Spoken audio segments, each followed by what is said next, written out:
and parcel taxes and in support of Dublin public education. What will be your priorities for both investing the bond money recently approved and ensuring Dublin Unified School District is fiscally solvent? And we'll start with Mr. Cunningham. So the board laid out priorities for Measure H, one being the second high school, another being science labs throughout the district. And flexible science spaces. So those will be our priorities. And we made that very clear even before we passed the bond, we put that out and we were very straightforward about it. So the second high school is the priority. As far as the fiscal solvency, it's really going to be working with not only the city, as Mr. Giannini just mentioned, which we have a great working relationship with the city. They've been very generous with us. We just broke ground this Monday on the E5 campus, and that is possible through a unique partnership we have with the city, where the city is leasing us the land in the long term, and we're using part of it as a park, part as a school. So the real key to the financial integrity of the district is to continue to make sure we live within our means, that we make smart fiscal decisions and not let the emotions of the growth and people get in the way of looking at what is the most important thing for our students to be successful, and how can we do that and stay within our financial means. Because we already have a lot of bonds out there, and we need to find unique ways in which to use those bonds. And Mr. Hakeem?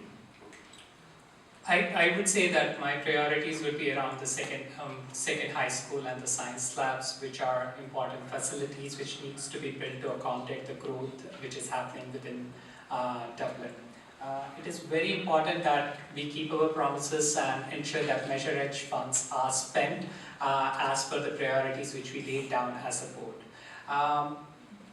To do that, we also have to ensure that we are generating enough revenue within the district, and that revenue has to be generated. That revenue has to be generated by ensuring that we are investing in the right programs and balancing our budgets. We also have to start charging higher developer fees, because we do not get that share of developer fees. That's why we are short of funds, and those shortage of funds is not enabling us to build more schools,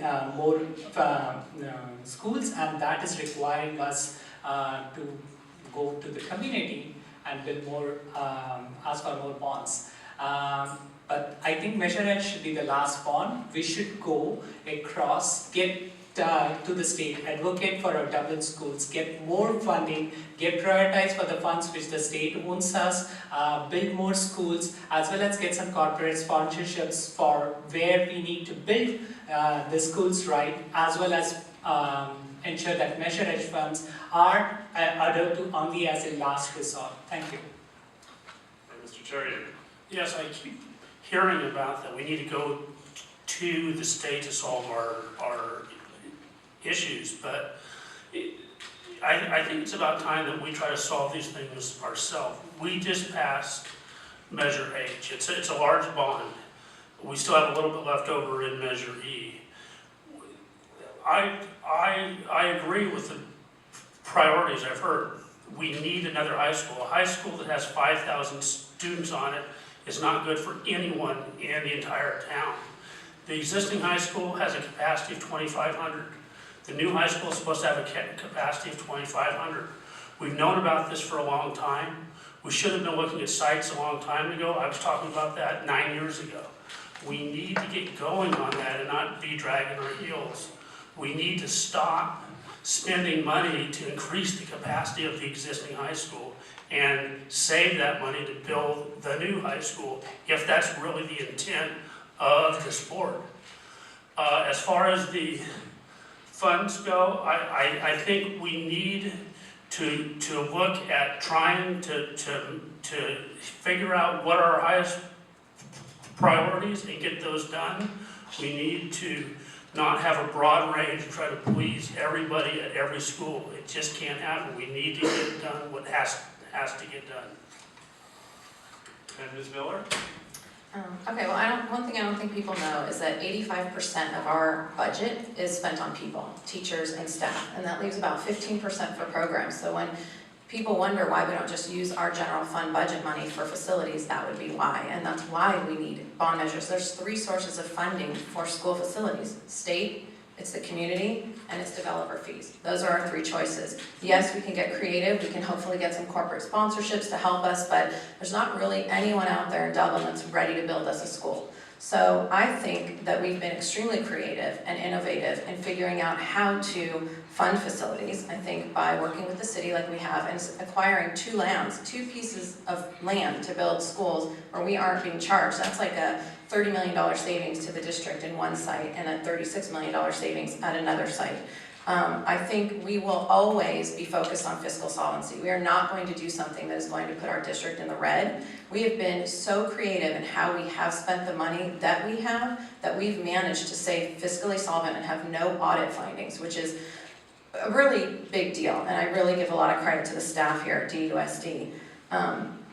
And I think that's all. The one last thing I want to say is what we did at the state in terms of the state allocation board and fighting them to get developer 3 fees, even though we're not collecting them yet.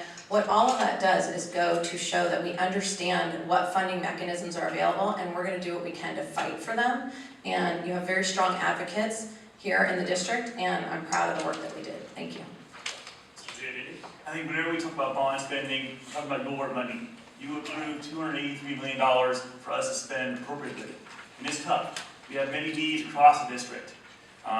Transparency needs to be used. I'd love to have these kind of turnouts for school board meetings when bond money spending is on topic. That'd be great. We definitely need new schools, and we also need to refurbish older schools too. So a lot of that bond money, a lot of our state monies that come in to refurbish older schools. Need new kitchens, new gymnasiums, new locker rooms, across the board. I encourage anyone from the east side who's used to the new schools, go look at some of the older schools. It's a little different, and they need some help too. I'd like to kind of hold off on spending any more money or planning to spend any more money until November 9th, the day after the election. There's a major state bond in play and another tax that could be extended. If these fail, we're in trouble. So we're definitely use 2 more funding sources to be renewed so we have money to do what we need to do. Could we use, like Samir said, college and corporate sponsorship? Oh, I'm all for it. Sounds great. Keeping quality programs, that's a big key too. That's what's got us here. Having quality programs and raising scores attracted all of us to move to the city. So we need to continue forward and keep those programs happening. Level 3 fees, it's going to be a challenge. I commend the board for getting them activated. Unfortunately, a lot of our developers already have their mitigation agreements. We're going to try to reopen those. Thank you. Ms. Blackman? Hi, I just want to state that I support the 3 critical paths that our district is facing at the moment. Growth, which parlays directly into our need for the 2nd high school. Modernization, because we definitely need to address our aging facilities that we have in the district, as well as the sciences, because we need to establish our ranking as a STEM leader in our community and nationwide. But how you go about this is critical. Planning is an integral part of looking at the relationship between where you need to go and what funding sources you have. Aligning those is the only way we're going to get this done effectively. Just to understand, the funding that's available, whether it's from the state or bond measure or developers, it is not an equally balanced 3-legged stool. There's really not enough funding coming in from developers to build a full functioning school. We rely on bond measures to supplement those monies, and that's the failure of SB 50. Level 3 or not, we will never have enough money to build directly out of a developer fee structure. So when we talk about also aligning with our fiscal resources, we need to consider the fact that our district, the student population grew just under 7%, and yet our costs grew roughly 16%. That to me signals that there's a misalignment between what's occurring in our population growth and our spending. So the first thing is we need to get our house in order with regard to that. We also know that there are costs coming up shortly, increases in some state costs, as well as reduction in state funding that will have a dramatic effect on some of the programs we're able to offer our students. So I'm very much in support of the 3 key priorities that we've established. Thank you. And this one. For me, if I'm elected, I'm looking really into this measure bond. I understanding past we have about $272 million bond, and then we paid about a $12.4 million interest rate last year, June the 30th and 2015.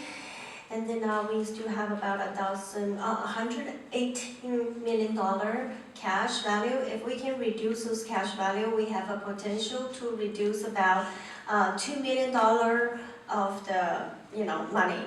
And then so I'm just, this is something if I'm elected, I'm really gonna look into it, all the potential to save the money. And then regarding the how I'm gonna spending measure H money is the same thing. I wish I can look into necessarily how soon and how late I can use the bond. And then if I can postpone in 3 years, or there could be a saving of close to $18 to $20 million of interest and pay. So I mean, I'm gonna look into all of possibility. And then also I'm planning to allocate those budget in the right,